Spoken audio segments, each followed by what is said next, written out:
এখন আমরা আজকে আলোচনা করছি নমরুদের সাথে তর্ক। নমরুদ, ইব্রাহিম আলাইহিস সালাম নমরুদের দরবারে গেল। নমরুদ হলো ইরাকের বাদশাহ, ইরাক। তখন ইব্রাহিম নবী কিন্তু ইরাকে তার জন্ম, এখন যে ইরাক বাবেল শহরে, আর নমরুদ ওই রাজ্যের রাজা। নমরুদের দরবারে গেল ইব্রাহিম আলাইহিস সালাম, গিয়ে নমরুদের সাথে তর্ক শুরু করলেন। নমরুদকে ইব্রাহিমকে দাওয়াত দিলেন, আল্লাহর একত্ববাদের দাওয়াত দিলেন। নমরুদ অস্বীকার করল। নমরুদ জিজ্ঞাসা করল, কে তোমার প্রভু? ইব্রাহিম নবী বললেন, রব্বি আল্লাযী ইউহয়ী ওয়া ইউমীত। সূরা বাকারাতে রয়েছে, আমার আল্লাহ হচ্ছেন যিনি আমাকে জীবন দান করেন এবং মৃত্যু দেন। নমরুদ রেগে বলল, আনা উহয়ী ওয়া উমীত, আমি মানুষকে জীবন দিই, আমি মানুষকে মৃত্যু দিই। নাউযুবিল্লাহ। নমরুদ বলতেছে যে আমি মৃত্যু দেই, আমি জীবন দেই, দেখবা কিভাবে দেই। তখন নমরুদ তার জেলখানা থেকে এক লোককে বলল যে এক লোকের মৃত্যুদণ্ড আসামিকে বের করে দিল, যাও তুমি খালাস। ইব্রাহিমকে বলল, দেখো মৃত্যুদণ্ডের আসামিকে আমি জীবন দিলাম। নাউযুবিল্লাহ বলে, কত বড় বদমাইশ। দেখো মৃত্যুদণ্ডের আসামিকে আমি জীবন দিলাম, ওয়া উহয়ী, আমি জীবন দেই, ওয়া উমীত, আমি মৃত্যু দেই। তো কীভাবে? একটা ভালো মানুষ, নিরপরাধ মানুষকে ধরে এনে তাকে মৃত্যুদণ্ড দিল। দেখছো, আমি জীবন দিই, আমি মৃত্যু দিই। তো ইব্রাহিম নবী বললেন, ঠিক আছে, তুমি মৃত্যু দাও, জীবন দাও, ভালো কথা। তাহলে একটা কাজ করো, তুমি যখন তুমি তো রব দাবি করছো নিজেকে, প্রভু, ঠিক আছে, ইন্নাল্লাহা ইয়াতি বিশ-শামসি মিনাল মাশরিক, আমার আল্লাহ পাক পূর্ব দিক থেকে সূর্য উদিত করেন। তো তুমি পূর্ব দিক থেকে তুমি পশ্চিম দিক থেকে সূর্য উঠাও। ফাতি বিহা মিনাল মাগরিব, কি পারবে? কত সুন্দর যুক্তি, সুবহানাল্লাহ পড়েন। ইব্রাহিম বলতেছে, আমার রব পূর্ব দিক থেকে সূর্য উঠায়, তুমি পারলে পশ্চিম থেকে উঠাও, তুমি তো রব। ফাবুহিতাল্লাযী কাফার, নমরুদের মাথা নত হয়ে গেল। নমরুদ পারবে এটা? পারবে না। তখন নমরুদ বলল, ইব্রাহিমকে ধরো, আগুনে নিক্ষেপ করো। নাউযুবিল্লাহ বলেন। পৃথিবীতে যখন কোনো মানুষ যুক্তি তর্কে পারে না, তখনই অত্যাচার করে, হামলা করে। কথা বলে ঠিক কিনা বলে? এই যে ওয়াহাবিরা, বাতিলরা আহলে সুন্নাত ওয়াল জামাতের সাথে কখনো তর্কে, যুক্তিতে, দলিলে কখনই তারা পেরে ওঠে না। যখনই পারে না, তখনই অস্ত্র নিয়ে আল্লামা ফারুকীর মতো গলা কাটে। ঠিক কিনা জুড়ে বলে?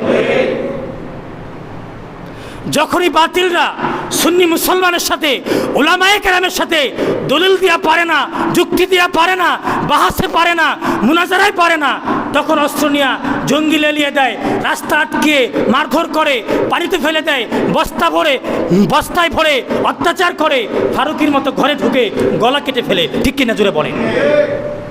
এরা এই জন্যই, এরা হচ্ছে নমরুদ। এরা কি? এরা নমরুদ, এরা ফেরাউন।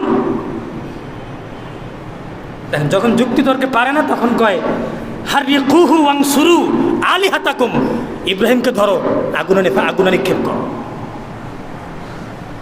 ইব্রাহিম, ঠিক আছে, আমাকে ফেলে দাও। গত তুমি বলেছিলাম, ইব্রাহিমকে যখন ফেলে দিল, আল্লাহ বলছেন, কুল্লা ইয়া নারু কুনি বারদাও ওয়া সালামান আলা ইব্রাহিম। বলেন সুবহানাল্লাহ। হে আগুন, ইব্রাহিমের জন্য তুমি এয়ার কন্ডিশন হয়ে যাও। কি হয়ে যাও? Air condition. গরমও না, ঠান্ডাও না, আরামদায়ক, শীতলদায়ক ঠান্ডা হয়ে যাও। বেশি ঠান্ডা হলে ঠান্ডায় মরে যাবে, গরম হলেও মরে যাবে, এমন ঠান্ডা হবে, আরামদায়ক ঠান্ডা। সুবহানাল্লাহ পড়েন। ইব্রাহিম আগুনে ঢুকলেন। চরকির মধ্যে বসে ইব্রাহিমকে আগুনে ফেলা হলো। যখন আগুনে পড়বে, জিব্রাইল বলে, ইব্রাহিম আমাকে হুকুম দেন, আমি আমার পাখা দিয়ে বাড়ি মেরে আগুন উড়িয়ে দিই। না, আমার আল্লাহ কি আমাকে দেখে না? সুবহানাল্লাহ জোরে বলেন। তুমি কেন জিব্রাইল? আমার আল্লাহ আমাকে রক্ষা করবে। তাওয়াক্কালতু আলাল্লাহ, তাওয়াক্কালতু, আমি আল্লাহর উপর ভরসা করলাম, তোমার সাহায্য আমার দরকার নেই, কারণ আমার সাথে আল্লাহ ডাইরেক্ট কানেকশন, আল্লাহ আমাকে রক্ষা করবে। সুবহানাল্লাহ জুড়ে বলেন। আল্লাহ রক্ষা করেছেন। মহাবিপদ, আগুনে ফেললে কেউ বাঁচবে? একজন আল্লাহর ওলি নাস্তিকের সঙ্গে বাহাস করতেছেন। নাস্তিক যে অগ্নি পূজারী, আগুনের পূজা করছে 40 বছর। তো সে আল্লাহর ওলি বলতেছে, তুমি আগুনের পূজা কেন করো? আগুন আমার রব, ফায়ার ইজ মাই গড। ঠিক আছে, তোমার প্রভুর পূজা করেছো তুমি, তো তুমি আগুনের মধ্যে আঙুল হাত ঢুকাও তো দেখি, এই তোমার প্রভু তোমাকে কি তোমার হাত পুড়িয়ে দেয় কিনা? নাস্তিক আগুনের মধ্যে হাত ঢুকালো, হাতটা সঙ্গে সঙ্গে পুড়ে গেল। আল্লাহর ওলি বলছেন, হে নাস্তিক, অগ্নি পূজারী, তোমার হাতটা কেন পুড়লো? তুমি কিসের আগুনের পূজা করো? আমি তোমার আগুনের পূজা করি না, দেখো তো আমার হাত পুড়ে কিনা। ওই আল্লাহ আগুনের মধ্যে হাত ঢুকিয়ে দিল, হাতটা পুড়ে নাই। জোরে বলেন সুবহানাল্লাহ। অগ্নি পূজারী অবাক যে আমি 40 বছর আগুনের পূজা করলাম, আগুন আমার হাতটা পুড়িয়ে দিল, আর তুমি আগুনের পূজা করো না, তোমার কিছুই হয় না। ওলি আল্লাহ বললেন, আমি আগুনের পূজা করি না, আমি আগুনের মালিকের পূজা করি। জোরে বলেন সুবহানাল্লাহ। এই আগুনের যে রব, সে রবের পূজা আমি করি। সঙ্গে সঙ্গে সে অগ্নি পূজারী মুসলমান হয়ে গেল। আগুনের মালিককে নমরুদ বুঝে নাই। ইব্রাহিম আলাইহিস সালাম অনেক দিন পরে আগুন থেকে বের হলো, কিছু হয়নি। তারপরেও এরা ঈমান আনে যে আগুনে ফেলা হলো, ইব্রাহিমের কিছুই হলো না, এরা ঈমান আনে না। ওই যে আবু জাহেল, যদি আকাশের চাঁদকে টুকরা করতে পারো ঈমান আনবে। নবীজি ওয়ানশাক্কাল কামার, চন্দ্রকে 2 টুকরা করলেন, আবু জাহেলকে জাদুকর কি বলে? নসিবে ঈমান নাই। ইব্রাহিম আলাইহিস সালাম বের হলেন আগুন থেকে। বের হয়ে উনি চিন্তা করেন, এই এলাকায় আমি থাকবো না, টানা 70 বছর দাওয়াত দিলাম, খালি মুসলমানকে হয়েছে আমার বাতিজা, আমার স্ত্রী, 2 জন। কয়জন? দাওয়াত কত বছর? হ্যাঁ, 70 বছর দাওয়াত দিছে, আল্লাহ পাকের দাওয়াত, কালেমার দাওয়াত, মাত্র 2 জন মুসলমান, তার স্ত্রী সারা আর লূত আলাইহিস সালাম, আর কেউ মুসলমান হয় নাই।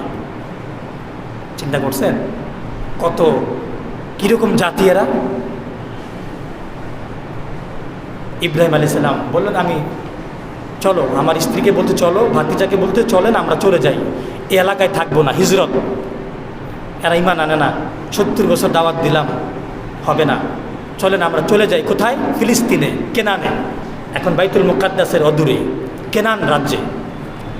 ইব্রাহিম বলতেছেন এই কথাটা, ইন্নী যাহিবুন ইলা রব্বি সায়াহদিন, আমি চলে গেলাম আমার রবের দিকে, আল্লাহ আমাকে পথ দেখাবে। আল্লাহ হাফেজ, গুড বাই। তার জাতিকে, নমরুদকে গুড বাই দিয়ে ইব্রাহিম নবী চলে গেলেন। আল্লাহ এই কথা বলতেছেন সূরা আম্বিয়ার 71 নম্বর আয়াতে, ওয়া নাজ্জাইনাহু ওয়া লুতান, আমি ইব্রাহিমকে এবং লূত আলাইহিস সালামকে ইলাল আরদে, এমন এক ভূমিতে নিয়ে গেলাম, হিজরত করালাম, আল্লাতী বারাকনা ফিহা লিল আলামিন, যেই জায়গার মধ্যে আমি বিশ্ববাসীর জন্য বরকত রেখেছি। ফিলিস্তিনে বিশ্ববাসীর জন্য বরকত। এই ফিলিস্তিনে লক্ষ লক্ষ নবী এসেছেন। যারা বলেন সুবহানাল্লাহ। ইব্রাহিমের বংশধর দ্বিতীয় ছেলে ইসহাকের বংশে আল্লাহ পাক লক্ষ লক্ষ নবী পাঠিয়েছেন। ওই নবী সবই ফিলিস্তিনে এসেছেন, সেখান থেকে সারা বিশ্ব ছড়িয়ে পড়েছেন। বারাকনা, আল্লাহ বলেছেন বারাকনা ফিহা লিল আলামিন, এই ফিলিস্তিনে আমি বিশ্ববাসীর জন্য বরকত রেখেছি। তখন বিবি সারা ভাতিজা লূতকে নিয়ে ইব্রাহিম ফিলিস্তিনে গেলেন। আল্লাহ বলেন, লূতকে আল্লাহ নবুয়ত দান করলেন। লূতকে আল্লাহ নবুয়ত দিয়ে বলেন, লূত তুমি চলে যাও জর্ডানে। জর্ডান সৌদি আরবের পাশে, Iraq, Syria, Jordan, Lebanon, Israel, ফিলিস্তিন, এই অঞ্চলে জর্ডানে সাদুম নামক এলাকায় লূত তুমি চলে যাও, সেখানে মানুষ সমকামী, নাউজুবিল্লাহ বলেন, গে, পুরুষে নারী ব্যভিচার করে। আসে না এগুলা? ইউরোপে আসে না? আমেরিকায় আসে না? লাইসেন্স দেওয়া, বৈধ করা। তো ওই এলাকার মানুষ সমকামী সবাই। আল্লাহ বলে, লূত তুমি ওখানে চলে যাও, ওখানে গিয়ে তুমি আমার দিনের দাওয়াত দাও, মানুষকে এই অপকর্ম থেকে তুমি ফেরাও। তো লূত আলাইহিস সালাম চলে গেলেন জর্ডানে, আর ইব্রাহিম এবং তার স্ত্রী চলে আসলেন ফিলিস্তিনের কেনানে। এখন কেনানে আসার পরে দুর্ভিক্ষ, খাবার নাই, কোনো রকম শস্য নাই, কিচ্ছু নাই। আল্লাহ বলেন, ইব্রাহিম তুমি মিশরে চলে যাও।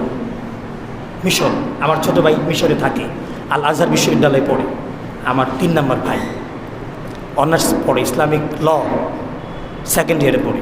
তার জন্য আপনারা দোয়া করবেন, বলে আমিন, যেন বড় আলেম হয়ে আল আজহার বিশ্ববিদ্যালয় থেকে বড় আলেম হয়ে যেন দিন এবং মিল্লাতের খেদমত করতে পারে, বলি আমিন। তো এই মিশরে চলে গেলেন ইব্রাহিম আলাইহিস সালাম তার স্ত্রীকে নিয়ে। লোহিত সাগর এই পারে হচ্ছে মিশর, ওই পারে হচ্ছে সৌদি আরব। তো ইব্রাহিম নবী যখন সারাকে নিয়ে চলে আসলেন, তখন রাস্তার মধ্যে ওই মিশরের রাজা আরেক শয়তান, এটা নারী লোভী, লম্পট, দুশ্চরিত্র, রাস্তার মধ্যে ইব্রাহিম নবীকে আটক করলো। তোমার সাথে কে? ওইটা আবার নারী লোভী ছিল, মানে কোনো মেয়ে দেখলে সে ওই মেয়েকে আটক করে নিয়ে গিয়ে তার সাথে খারাপ কাজ করত। যদি ওই মেয়ের সাথে স্বামী থাকতো হত্যা করত, ভাই বা বাবা থাকতো তাহলে ছেড়ে দিত। ইব্রাহিম নবীকে আটক করেছে সারাকে। সারার বয়স কত তখন জানেন? যখন ইব্রাহিম নবী হিজরত করে তার বয়স 80 বছর, আর সারার বয়স 70 বছর। কত বছর? 70। বৃদ্ধা। 70 বছরের মেয়ে কি জোয়ান না বৃদ্ধা? বৃদ্ধা, কিন্তু সারা ছিল সবচেয়ে সুন্দরী। বৃদ্ধা হলো মহাসুন্দরী। ওই সারাকে দেখে তো লম্পটের মধ্যে শয়তানি বুদ্ধি চলে আসছে, সারাকে আটক করেছে। ইব্রাহিমকে বল, তোমার কি হয়? ইব্রাহিম বলল, আমার বোন। কি হয়? বোন। যদি বলতেন আমার ওয়াইফ, তাহলে ইব্রাহিমকে মেরে ফেলতো। ইব্রাহিম বলে আমার বোন হয়। এই কথা বলার পর ইব্রাহিমকে ছেড়ে দিল, সারাকে নিয়ে গেল। সারাকে নিয়ে ওই বদমাইশ, লম্পট, দুশ্চরিত্র সারার দিকে সে হাত বাড়ালো। সারা দোয়া করলেন, আল্লাহ আমি তোমার এবং তোমার রাসূলের প্রতি ঈমান এনেছি, আমি আমার সতীত্বকে আমি আমার স্বামীর জন্য বজায় রেখেছি, আল্লাহ তুমি লম্পটের হাত থেকে আমাকে রক্ষা করো। এই কথা বলার সঙ্গে সঙ্গে লম্পট হাত পা অবশ্যই মাটিতে লুটিয়ে পড়লো। বলে ধরে বলেন সুবহানাল্লাহ। এদিকে ইব্রাহিম দোয়া করছে, আল্লাহ তুমি আমার সারাকে রক্ষা করো, আল্লাহ তুমি আমার সারাকে রক্ষা করো, যেমনিভাবে তুমি আমাকে নমরুদের আগুন থেকে রক্ষা করেছো। কে আল্লাহ করবে কি করবে না? লম্পট বেহুশ হয়ে গেল। লম্পট বলল, সারা আমাকে মাফ করে দাও, আমি আর এই খারাপ কাজ করতে চাইবো না। তখন সারা আল্লাহকে বলে, আল্লাহ তাকে ভালো করে দাও। আবার ভালো হয়ে গেল। ভালো হয়ে আবার হাত বাড়ালো, আবার অবশ্যই গেলো। 3 বার, এরকম করে 3 বার লম্পট সারার থেকে এগিয়ে গেল। 3 বারই অবশ্যই মাটিতে পড়ে গেল। 3 বারের মাথায় যখন বলল, সারা আমি আমার ভুল বুঝতে পেরেছি, আমি আর খারাপ কাজ করতে তোমার দিকে এগোবো না। সারা দোয়া আল্লাহর কাছে দোয়া করলেন, আল্লাহ যদি তুমি তাকে ভালো না করো, এবার মানুষ মনে করবে আমি তাকে মেরে ফেলেছি, আমি তাকে এই অবস্থা করেছি। আল্লাহ লম্পটকে ভালো করে দিলেন। এখন লম্পট ভালো হয়ে এখন সারার দিকে আর হাত বাড়ালেন না, সারাকে ছেড়ে দিলেন এবং সারার সাথে একটা সুন্দরী দাসী দিলেন, নাম তার বিবি হাজেরা। যেটা বলেন সুবহানাল্লাহ। হাজেরা ইসমাইলের কি হয়?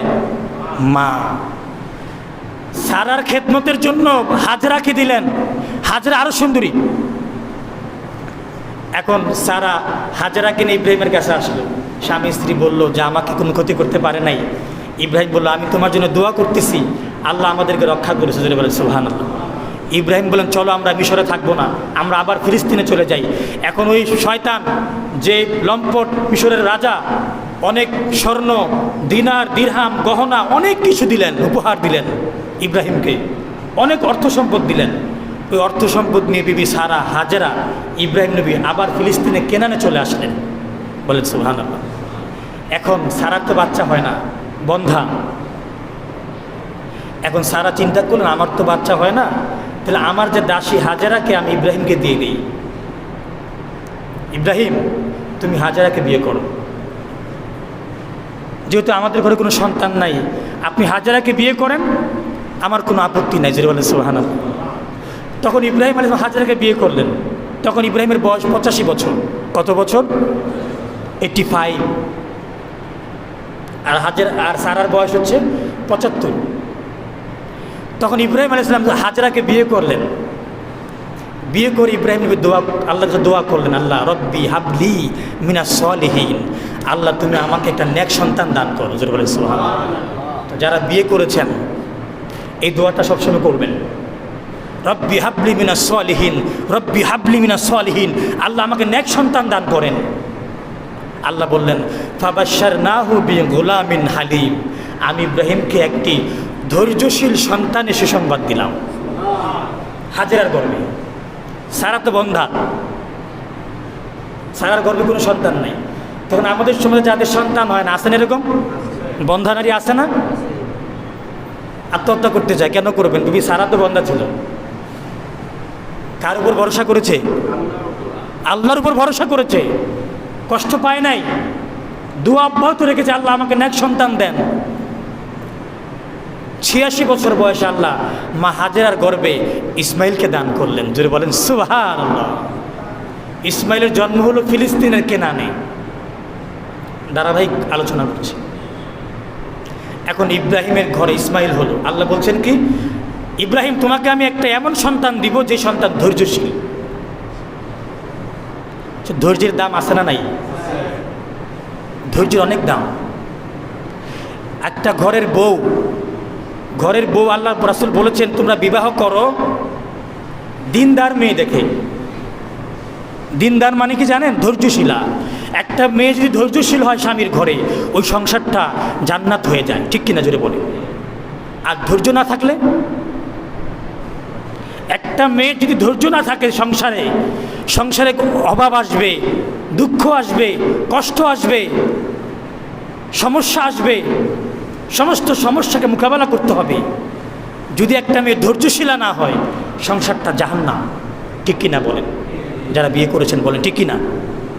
আজ যদি একটা মেয়ে ধৈর্যশীল হয়, যত বিপদ আসুক সেই ধৈর্যের সাথে মোকাবেলা করে, হাসি খুশিতে মোকাবেলা করে, আলহামদুলিল্লাহ আল্লাহই ভালো, আল্লাহ আমাদেরকে দান করেছেন, আল্লাহ বুঝবেন, আল্লাহ দেখবেন, কষ্ট আল্লাহ দিয়েছেন, আল্লাহ দূর করবেন। যেমনই আসি, যা খাই, যা পড়ি, স্বামীর যা ইনকাম আছে, আলহামদুলিল্লাহ। এই কথা কোনো স্ত্রী বললে সংসারে আর সমস্যা থাকে? স্বামীর ইনকাম মাসে 10,000, তার খরচ আছে 20,000, বউর শাড়ি গহনা লাগে 50,000, ওই সংসারে সুখ হবে? যদি স্ত্রী ধৈর্যশীল হয়, আপনার ইনকামই তো 10,000, আমাকে কিছু দিতে হবে না, আল্লাহ যেদিন তৌফিক দিবে সেদিন আমাকে দিয়েন। এই জন্য নবীজি বলেছে দিনদার মেয়ে দেখে বিয়ে করো, দিনদারি মেয়ে বিয়ে করো, আল্লাহওয়ালা মেয়ে বিয়ে করো। আল্লাহওয়ালা মেয়েরা ধৈর্যশীল হয়, আর ধৈর্যশীল হলেই তোমার সংসারটা জান্নাত হবে, নয়তো সংসার জাহান্নাম হয়ে যাবে সংসারটা। তো ইব্রাহিম, হাজেরা ছিল ধৈর্যশীলা, সারা ছিল ধৈর্যশীলা, তাদের সংসারে আল্লাহ দিয়েছেন ইসমাইলকে। সুবহানাল্লাহ। ইসমাইলকে পেয়ে গোটা সংসারে আনন্দের বন্যা হয়ে গেল। ইব্রাহিমও খুশি, 86 বছর বয়সে প্রথম সন্তান। সারাও খুশি, হাজেরাও খুশি, ইব্রাহিমও খুশি। কি আনন্দ দিন কাটতেছে। এই হাজেরা ইসমাইলকে কুলে নিয়ে দুধ খাওয়ায়, বাচ্চা ছোট ছেলে, কি আনন্দ সংসারে। সুবহানাল্লাহ পড়েন, অভাব নাই। হঠাৎ করে আল্লাহ পাক এমন একটা আদেশ ইব্রাহিমকে দিলেন, ইব্রাহিম যাও হাজেরাকে এবং তার সন্তানকে নির্বাসনে দিয়ে আসো। কোথায়? আমার ইন্দা বাইতুল মুহাররম, আমার সম্মানিত কাবাঘরের পাশে মরুভূমিতে ইসমাইলকে এবং তার মাকে বনবাস দিয়ে আসো, নির্বাসনে দিয়ে আসো। আমি আল্লাহর হুকুম। ইব্রাহিম একটু কষ্ট পেলেন না, চিন্তিত হলেন না, সঙ্গে সঙ্গে বলেন আল্লাহ তুমি যা চাও তাই হবে। জোরে বলেন সুবহানাল্লাহ। ইব্রাহিম কার পাগল? কার পাগল? আল্লাহ যা কয় ইব্রাহিম তাই করে। ওয়া ইযিবতালা ইব্রাহিমা রাব্বুহু বিকালিমাত, আল্লাহ ইব্রাহিমকে পরীক্ষা করলেন। এর মধ্যে একটা পরীক্ষা, তোমার স্ত্রী সন্তানকে নির্বাসন দাও। বলেন এই মাত্র একটা সন্তান হলো, কি আনন্দ বাবার। ঠিক কিনা বলেন? তাও 86 বছর বয়সে, বৃদ্ধ বয়সের সন্তানের বাবা হয়েছেন। এখন এই সন্তানকে দিয়ে আসতে হবে নির্বাসনে, বহু দূরে। কোথায়? ফিলিস্তিন আর কোথায় সৌদি আরব, মক্কা, বহু দূর। কত সময় লাগে যেতে? 1 মাস লাগে যেতে, 1 মাস। উঠে চড়ে 1 মাস লাগে যাইতে। এত দূরে দিয়ে আসবো? হ্যাঁ, দিয়ে আসা, যাও। ইব্রাহিম আলাইহিস সালাম মনে কোনো কষ্ট নিলেন না। হাজেরা, রেডি হও। ইসমাইলকে তো ইসমাইল তখন বাচ্চা, মানে দুধ খায়। হাদিস শরীফে এসছে, বুখারী মুসলিম, যা বিহা ইব্রাহিম, হাদিস শরীফে, এটাই কুরআন নয়, এটা বুখারী মুসলিম। যা বিহা ইব্রাহিম ওয়া বিইবনিহা ইসমাইলা ওয়া হিয়া তুরদিউহু। ইব্রাহিম তার স্ত্রী হাজেরাকে এবং তার সন্তানকে ইসমাইলকে নিয়ে রওনা হলেন।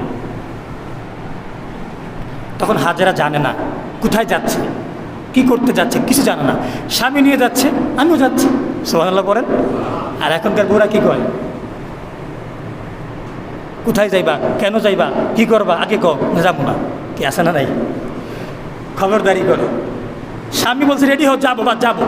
কোথায় যাব তিনি জানেন। রওনা হলেন। আল্লাহ রাসূল বলছেন ওয়াহিয়া তুরদিউহু, তখন এমন একটা সময় ইসমাইলকে তার মা দুধ খাওয়ায়। ওই সময়ে ধরেন 2 বছর ইসমাইলের, 12 কম, 1.5 বছর, 18 মাস, এরকম একটা বয়স। মার কোলে রওনা হলেন ইব্রাহিম, ইসমাইল এবং তার মা সারা ফিলিস্তিনে। আর হাজেরাকে নিয়ে যাচ্ছেন মক্কা শরীফে, এই লোহিত সাগরের পাশে, সৌদি আরব। যাচ্ছেন 1 মাস পরে আসলেন মক্কাতুল মুকাররমার। আল্লাহর কাবাঘর তো এরকম না, শুধু উঁচু একটা টিলার মধ্যে বোঝা যায় এখানে নিচের স্তম্ভ, নিচের খালি ভীমটা বোঝা যায়, ভীম, উপরে কোনো ঘর নাই, খালি নিশানাটা বোঝা যায়, আর কিছু নাই কাবাঘরে। কাবাঘর নির্মাণ করেছেন প্রথম ফেরেশতারা, তারপর আদম আলাইহিস সালাম, তারপর ইব্রাহিম আলাইহিস সালাম।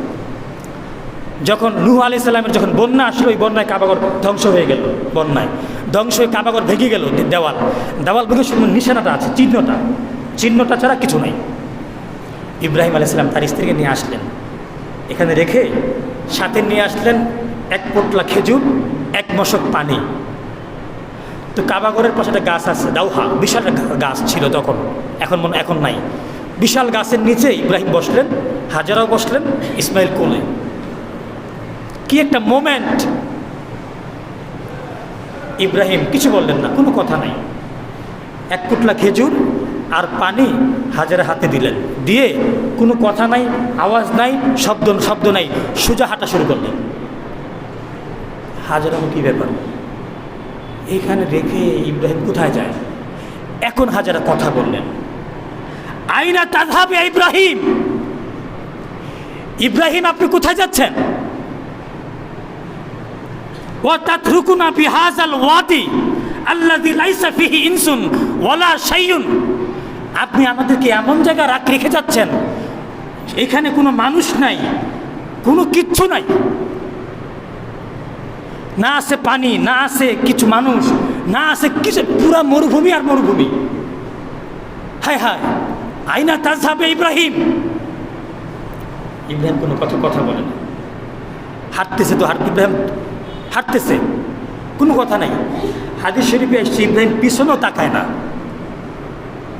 কার সন্তুষ্টি চায়? হায় হায় হায় হায়, ইব্রাহিম আল্লাহকে এতই ভালোবাসেন, স্ত্রী ডাকছে পিছন থেকে, দৌড়তেছে আপনার পিছনে, আপনি হাঁটতেছেন, পিছনেও তাকান না, তাকায় না। তাকাইলে কি লাগবে, মায়া লাগবে না? স্ত্রী বলতেছে, আইনা তাযহাবু ইব্রাহিম, কোথায় যান আপনি? ফাকালাত, স্ত্রী বললেন, হাজেরা বললেন, আল্লাহ আল্লাযী আমারাকা বিহাযা, চলে যান, ভালো কথা, এই কথা বলে যান, এটা কি আল্লাহর হুকুমে? সুবহানাল্লাহ পড়ে, এটা কি আল্লাহর হুকুমে? আপনি যে আমাদেরকে রেখে চলে যাচ্ছেন, এটা কি আল্লাহ হুকুম করেছে? ক্বালা নাম, ইব্রাহিম বললেন হ্যাঁ, মানে পিছনে তাকায় না, সামনের দিকে তাকাই বলতেছে, হ্যাঁ আল্লাহর হুকুম। তখন ইব্রাহিম হাজেরা বললেন, ইযান লা ইউদাইয়ুনাল্লাহ, চলে যান, আল্লাহ আমাদেরকে ধ্বংস করবে না। সুবহানাল্লাহ পড়ে, চলে যান, আপনাকে আর দরকার নেই। যখন আল্লাহর হুকুমে রেখে যাচ্ছেন, আল্লাহ আমাদের দেখবে, ঠিক কিনা জোরে বলেন। ইব্রাহিম চলে গেলেন অনেক দূরে, হাঁটতে হাঁটতে হাঁটতে হাঁটতে অনেক দূরে চলে গেলেন, তখন আর দেখা যায় না, এমন দূরে গেলেন আর দেখা যায় না। তখন ইব্রাহিম পিছন দিকে তাকালেন, তাকিয়ে দেখে এখন আর স্ত্রীকেও দেখা যায় না, ইসমাইলকেও দেখা যায় না। এখন ইব্রাহিম 2 হাত তুলে দোয়া করছে আল্লাহর কাছে, একটা বিনয় দোয়া, করুন একটা দোয়া, রব্বানা ইন্নী আসকান্তু মিন যুররিয়াতি বিওয়াদিন। আল্লাহ, ও আমার রব, আমি আমার পরিবারকে রেখে যাচ্ছি এমন একটা জায়গায়, বিওয়াদিন গায়রি জি জারিন, এমন একটা জায়গা যেখানে কিচ্ছু নাই, ফসল নাই, ফল ফলাদি নাই, পাখি নাই, কোনো খাবার নাই, কোনো পানি নাই, কিচ্ছু নাই, ইনদা বাইতিকাল মুহাররাম, আপনার সম্মানিত ঘরের পাশে। জোরে বলে সুবহানাল্লাহ। আল্লাহ, কিচ্ছু নাই, কেন রেখে যাচ্ছি? রব্বানা লিইয়ুকিমুস সালাহ, আল্লাহ এই জন্য রেখে যাচ্ছি, এখানে আমার সন্তান ইসমাইল এবং তার বংশধররা নামাজ কায়েম করবে। ইব্রাহিম তো জানে যে আল্লাহর পরীক্ষা বটে, কিন্তু আল্লাহর উদ্দেশ্য আছে। কি আছে? এই ইসমাইলের বংশে আল্লাহ শেষ নবীকে পাঠাবে এবং এই আজকে আরব দেশ আবাদ হবে, আরব দেশ আবাদ হবে ইসমাইলের মাধ্যমে। প্রত্যেকটা কারণের পিছনে, একটা ঘটনার পিছনে কারণ আছে না? প্রত্যেকটা কারণ ঘটায় কে? আল্লাহ। কেন ঘটায়? ভবিষ্যৎ ভালো কাজে। ইউসুফকে তার ভাইরা কুয়ার মধ্যে ফেলে দিছে, এই পুরা কাহিনী ঘটাইছে কে? কেন ঘটাইছে? ইউসুফকে বাবার কুল থেকে বের করে মিশরের বাচ্চা বানাবে। ইসমাইলকে কেন আল্লাহ বনবাসে আনলেন? ইসমাইল এবং তার মাকে আল্লাহ কেন এই কাবাগরের পাশে বনবাস দিতে বললেন? আল্লাহ ইসমাইলের মাধ্যমে কাবাগর নির্মাণ করাবেন, এই কাবাগরের পাশে আমার নবীকে পাঠাবেন, এই আরব দেশ আবাদ করবেন, কিয়ামত পর্যন্ত এই বাইতুল্লাহকে আল্লাহ পাক প্রতিষ্ঠিত করবেন। এখন হয় নাই কাবাগর, হজ হয় না, সবই কার ইচ্ছা? ইব্রাহিম দোয়া করতেছে, আল্লাহ ফাজআল আফইদাতাম মিনান নাস তাহবি ইলাইহিম, আল্লাহ আমি এদেরকে রেখে যাচ্ছি, আল্লাহ তুমি মানুষকে তাদের দিকে ঝুঁকায় দাও, কিছু মানুষকে তাদের দিকে আকৃষ্ট করো, যেন এই এলাকায় একটা বসতি হয়, একটা যেন শহর হয়ে যায়, একটা গ্রাম হয়ে যায়। এখন তো কেউ নাই, মানুষকে এদিকে আকৃষ্ট করো, যেন মানুষ এখানে এসে বসবাস করে, যেন আমার স্ত্রী এবং সন্তান একটা গ্রাম পায়, বসতি পায়। ওয়ারযুকহুম মিনাস সামারাত, আল্লাহ ইসমাইল এবং তার আমার স্ত্রী এবং এই বসতিকে তুমি আল্লাহ যারা আসবে এখানে তাদেরকে ফল ফলাদি দিয়ে তুমি আল্লাহ রিজিক দান করো। আচ্ছা, আজকে সৌদি আরব গিয়ে দেখেন, সৌদি আরব খেজুর ছাড়া কোনো ফল হয় না, শুধু খেজুরই হয়। তাহলে সৌদি আরব যা দেখবেন ফলের কোনো অভাব নাই, ঠিকই না? আপনি কোন ফল খাইতে চান, সব ফল সৌদির বাজারে আছে। কেন? পৃথিবীর এমন কোনো ফল নাই সৌদি আরবে নাই, তার কারণ ইব্রাহিমের দোয়া। ইব্রাহিম দোয়া করেছে ওয়ারযুকহুম মিনাস সামারাত, আল্লাহ তুমি আমার এই বংশকে তুমি ফল ফলাদি দিয়ে রিজিক দাও। এই দোয়া আল্লাহ এমনভাবে কবুল করেছেন, আজকে সৌদি আরবের জমিনে এমন কোনো ফল নাই যে পাওয়া যায় না। জোরে জোরে বলেন সুবহানাল্লাহ।